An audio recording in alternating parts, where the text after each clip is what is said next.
Welcome back, man. Different setting, I was out at fire. Realized I was like, you know what? Let's go ahead and make a little video, quick little video, man. Episode 9. Let's talk about it. I'm gonna dive right into it, man. I'm not gonna waste no time. This video's not gonna be too long. I'm working on cutting my videos down a little bit shorter, just so it's easier to watch. Um, I myself don't even watch 40-minute videos about sports, let's say that. Podcast stuff, I like them 13, 14, 15, 20 minutes at the most. So, with all that being said, though, Tennessee had a tough loss. Saints had a tough loss. It was a tough weekend for me all around. You know, um, maybe I should stay up close. um, yeah, Tennessee got their shit rocked bad at Missouri, and Saints didn't look good either. Derek Carr is also injured again, so um, not a lot of good to talk about. I will say, you know, Tennessee's showed me who they really are last week. Defensively, at least. Offensively, we knew we were gonna have a tough game. We always suck on the road. Defensively, though, we play so phenomenal against these bad teams, but in a way that's like almost alarming. You're like, you don't see the things we do defensively to these bad teams. Like, the things we do defensively, you don't even see happen often. We against UConn, we had 3 defensive touchdowns in that game, 3 straight. Our offense didn't touch the ball until the last drive of the third quarter against UConn in the second half. So our defense was crazy, and just every game our defense looks good, but then against the quality opponents, it shrinks. It's really weird. Like, you expect your defense and your team to play well against a trash, like a lower opponent, right? But then you expect some of that defense to show up against quality opponents. You expect a slither of it. And I didn't see that against Missouri, Florida, Alabama. I didn't see that. And it's very bothersome how good we can be and how bad we can be. And when we're bad, we're bad. Like, Florida scored 29 on us. Bama scored 34. 27 in the second half. Missouri scored 29 on us as well. Georgia can score now. They've got an offense with Carson Beck, and I'm worried about what they're going to be able to do against our defense. But if our offense, I think, and Nealon, if we get one good defensive play, like at Missouri last week, we got a big pick on the first drive in the end zone. Like, if that was in Nealon, the game would have been over. Just because that crowd would have got behind us, it would have been no shot. If we can do something like that against Georgia, I think we win the game. We can start off with it. They get the ball first. We start off with a pick, strip fumble, a sack, something like that, and we score. And this crowd gets in it. I mean, I don't see why we don't win this game. I don't see. I look funny. It's really bothering me with the. I got my hat on. It looks funny, but we need something like that early to get this crowd in the game, because it's hard to stay in the game when you're not. It's one of those slow games. It's hard to keep a crowd in the game. It's hard. It comes from a fan perspective. It's hard to even keep when it's a 10-10 game. That's why looking back at Texas A&M game. I'm still proud we were able to win that game. Because our crowd made it difficult the whole game. It was 2013 at the end. I mean, it's one of those games. It's like crowd was the reason we won. That being said, it's going to be a crazy environment. Number 1 team in the country coming to Knoxville. We got nothing to play for but our pride and our shriek. We've got 14 straight wins at home, 12 straight sellout games in Neyland. We want to get that one. We want to keep this one. I think the last time we lost was actually to Georgia in Neyland. I think it was the last time we lost in Neyland. It was to Georgia, if I'm not mistaken, 2021. So it's going to be one of those games that, for Georgia, it's a trap game. They 100% know it's a trap game. I know Kirby Smart's getting his guys ready. Like, hey, you got to. And the thing about Georgia is they respect every opponent, no matter who they are. That's why they play the way they do against quality opponents when the time has come. Because Kirby Smart just simply says, hey, you don't You know, you got to respect every single opponent, no matter what, or they will beat you. That's why they've won 26 or what, 27 straight, because Kirby Smart knows what he's doing. Um, but it's hard to, it's gonna be a tough game. You know, I'm talking to a lot of Georgia fans. They think it's gonna be close. You know, but you know, Georgia fans are humble to an extent. Like they're humble, but not really. But they'll say things like that, knowing that it's gonna be a blowout. Like they're like, yeah, the Ole Miss game is gonna be crazy close. It's probably gonna be a shootout, 14-14, and then they never recovered. It was 52-17 at the end. And no Georgia fan was surprised. They're like, yeah, that's what we do. So they'll give you that little slither of hope, like, yeah, you know, we'll probably keep it close. It'll be close. Jordan, you know, Kirby will downplay y'all, but in a place like Neyland and what we've got going on, I don't see him downplaying this. I don't see him downplaying this game one bit. They're going to bring their A game defensively. They're going to get a hard hit out, the hard hits early and often. We've got to match the energy, and we've got to find a way to match it quick, early, and fast, or this game's going to get out of hand very quickly. Um, Score prediction, I can't really give you. It, it, it's either going to be a blowout in Georgia's favor or a 10-point win in Tennessee's favor. I don't think we score 30 points on this defense. Maybe 27. 27 probably get us a win. Um, One of those. I think it'll be like last year, but flip flopped. I don't think it'll be as dismal like it was 27-6 until 2 minutes left in the game. I don't think it'll be like that, but I think we will. If we can get things going early, I think we jump out to a good 10-0, 13-0 lead. They come back a little bit, maybe tie it up, and this game ends up being 27-16 or something. We get a late interception or late pick six or something late. Um, I think it'll be a little bit in that gray area. Maybe that 30-21 kind of game like they had against Missouri, but the flip flop. Um, it's one of those awkward games that you just really can't get your finger on, and you just hope for the best for your team. Um, Looking forward though to the SEC championship game, Georgia and Alabama. It's big. Georgia's got to win every game. This game is very important. That's why I don't think Kirby Smart's going to downplay it one bit.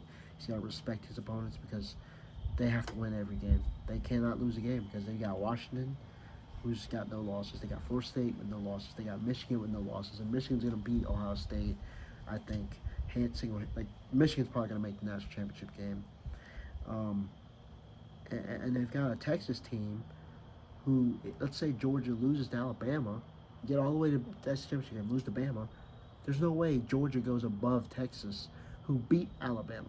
So, and beat them in Tuscaloosa pretty good. So, this game is huge for Georgia. Every game is big. They have to win out to ensure themselves in the college football playoff. That's what I think. That they can't lose a game.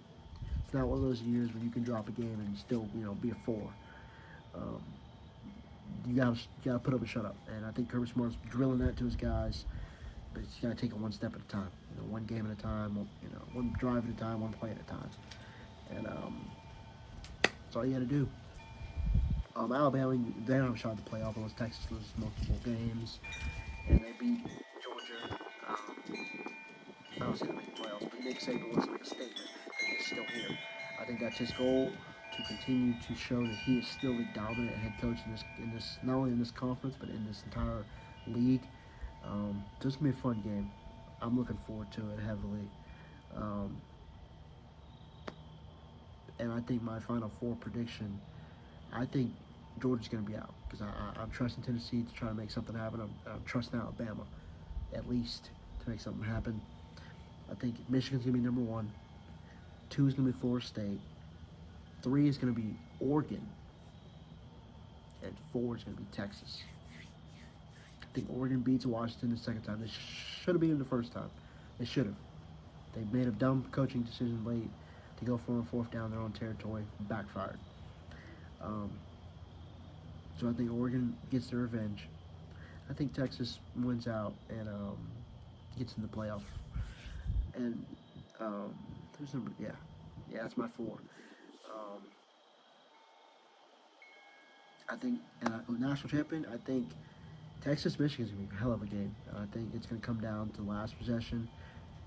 and I think Michigan wins that game. Even though I like Texas, I'm gonna take Michigan, and I'm gonna take Oregon to beat Florida State, and it's gonna be Oregon, Michigan, and Michigan wins that game by a lot. It's gonna be not like last year.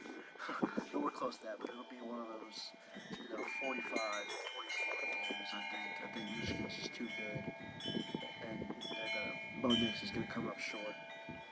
That's my prediction for the playoff for the rest of the year, essentially. Um, but yeah, not much else really I gotta say. I will speak on the Saints a little bit. We're a dismal team, 5-5. Number one in the NFC South, trash division of the league.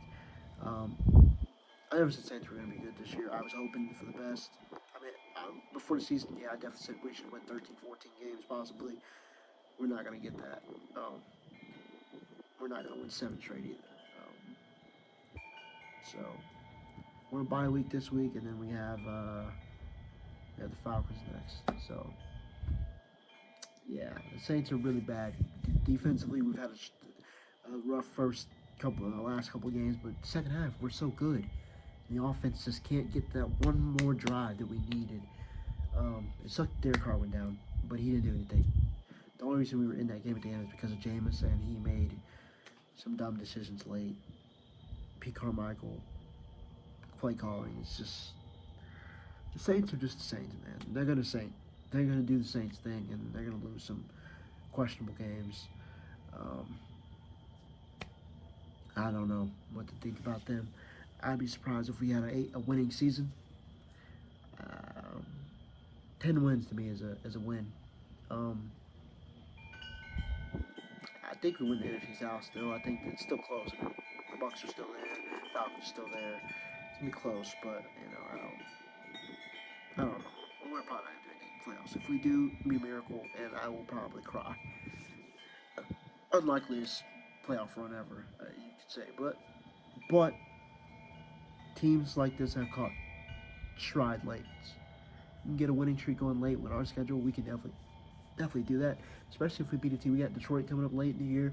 If we could beat a team like Detroit and then keep it going, yeah, I can see it. Because no one talks about 2016 Falcons who only won 11 games and went to the Super Bowl. That's very rare. Usually Super Bowl teams win 13, 12, 14, 15 games a year. They won 11 and 5. They didn't even win the division, I don't think. They might have. But they made Super Bowl. The Bengals, when they went to Super Bowl, they had won 10 games. Went to Super Bowl. I mean, wild card teams can make runs late. Packers in 2010, both Giants, Eli Manning Giant teams. Steelers back in 05.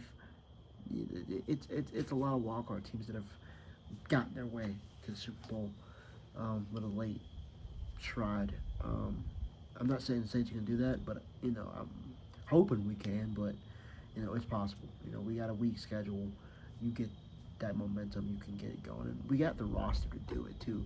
We have the guys to do it. It's just not clicking yet. Now, granted, I will say maybe after this full season and then coming into next year, I will say we probably with a different offensive coordinator. I think we do better next year. Hopefully, we get rid of Pete Carmichael. Fingers crossed.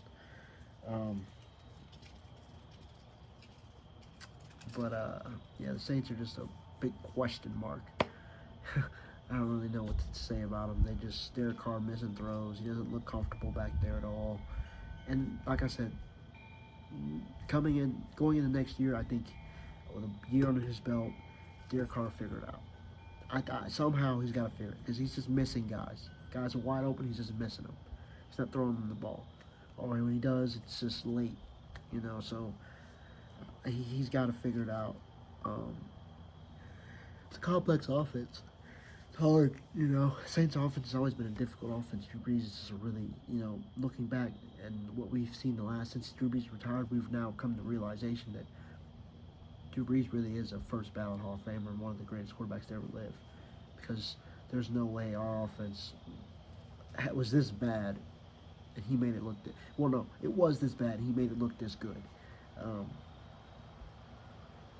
Drew Brees really was the Saints, So, with all that being said, I'm gonna wrap this up here soon. Um, I'm thinking about doing some a different channel soon for vlogs.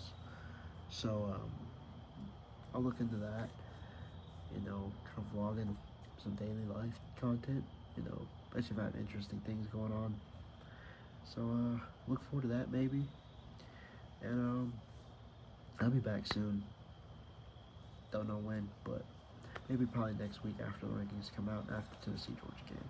But with all that being said, you guys have a good night. And this was episode 9 of Let's Talk About It.